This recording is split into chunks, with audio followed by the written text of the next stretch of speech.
In today's video, I'm going to teach you Speechify, how to skip content.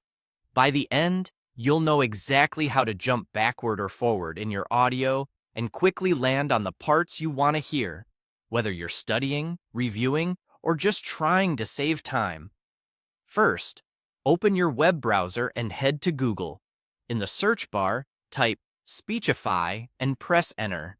You'll see the official Speechify website in the results. Click it to open the app in your browser. This brings you to the place where your documents, articles, and books are available to listen to. Once you're in, look for your recent file. This is the item you most recently opened in Speechify, like a document, an article, or a book chapter. Click on that recent file to load it. You should now see the reading interface, and at the bottom of the screen, you'll find the audio player controls. If you don't see them right away, move your mouse or tap the screen to reveal the controls. Now let's focus on skipping. You have two dedicated buttons for quick navigation: Skip Back, which jumps 10 seconds backward, and Skip Forward, which jumps 30 seconds ahead. They're usually labeled with the symbols 10s and 30s.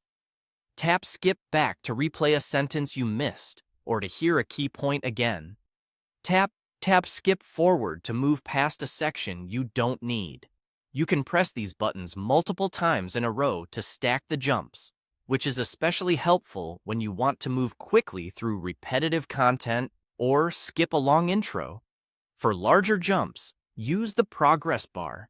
You'll see a timeline with a handle you can grab and drag.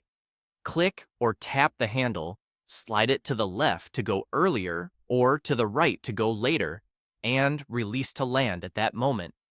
Many browsers show a small time indicator while you drag, which makes it easier to estimate where you'll resume.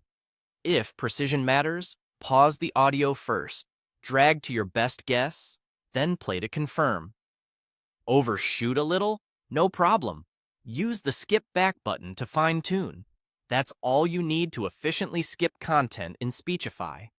Open the app, choose your recent file, use the Skip Back and Skip Forward buttons for quick jumps, and drag the progress bar when you want a bigger leap. With these tools, you'll move through audio confidently and stay focused on what matters most.